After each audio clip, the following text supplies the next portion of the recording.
Hey, what up, everybody? This is Stevie Breach coming to you today. This seems that the hottest rumor out there on the record going out there today is WWE is going to be dropping the Elimination Chamber pay-per-view. Honestly, in my mind, I think this is honestly a great idea. I think a lot of people out there are going to be saying, "Oh my gosh, the Elimination Chamber is leaving us, and it's going to be gone forever." But once I read the story and basically, it pointed out the fact that, we already have the Royal Rumble, and the Royal Rumble has always been established to make the #1 contender for what is normally the main event at WrestleMania. The Elimination Chamber was a great sort of way to sort of get a winner for the opposite title, to get a #1 contender to go in there. And so many times we also saw the champion go into Elimination Chamber, and that's where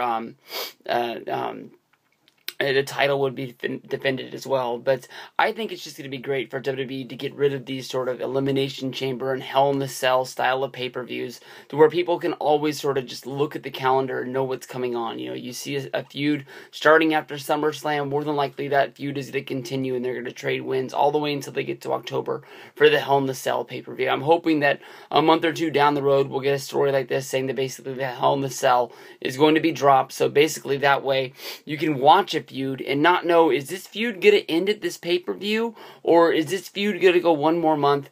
And then basically you'll see a match go down on a pay-per-view, you turn in on Monday night, and that's where you actually get to see somebody challenge somebody and say, I want to face you in the Hell in the Cell. And that's when they sort of slingshot that Hell in the Cell into just a normal pay-per-view somewhere along the way. You could have a Hell in the Cell at SummerSlam like they've done in the past with Undertaker and Edge.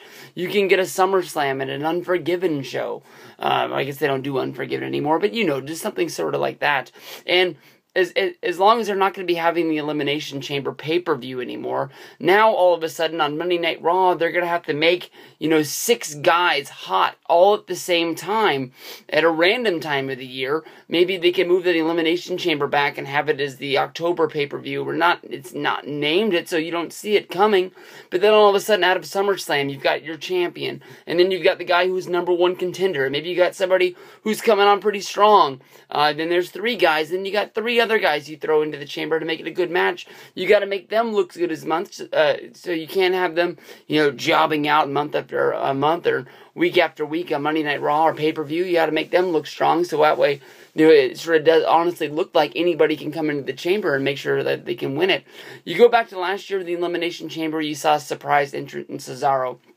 Some people looked at it as this could be the guy who actually takes a big step forward, and this could be his introduction to the main event. Some people thought maybe this is just a way to get a big guy into there and sort of give him the rub of the other 5 competitors that are in there to make him bigger down the road. And there were some people out there who said, wow, Cesaro beat Randy Orton, your incoming champion at the Elimination Chamber. He almost beat John Cena on Monday Night Raw.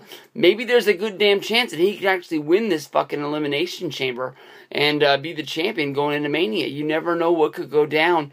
Anything is possible in the WWE, and that's basically why you watch the shows. So I'm pumped about the Chamber. I'm sure that the WWE is not going to be putting the Elimination Chamber into storage, and we're not going to be seeing it. It's just going to be used at a different pay-per-view somewhere down the road, and I'm hoping that there'll be a little bit of a surprise factor. If you go back to that, road to WrestleMania 28, when Undertaker challenged Triple H to a Hell in the Cell match for WrestleMania 28, nobody saw that coming. It wasn't in the dirt sheets. It wasn't anywhere else. Just, you had that raw feel of emotion when it went down, and that's what I'm looking for from wrestling, is just those surprise things that you're like, this is going to be good. This is going to be really good. That's what I like. Peace out.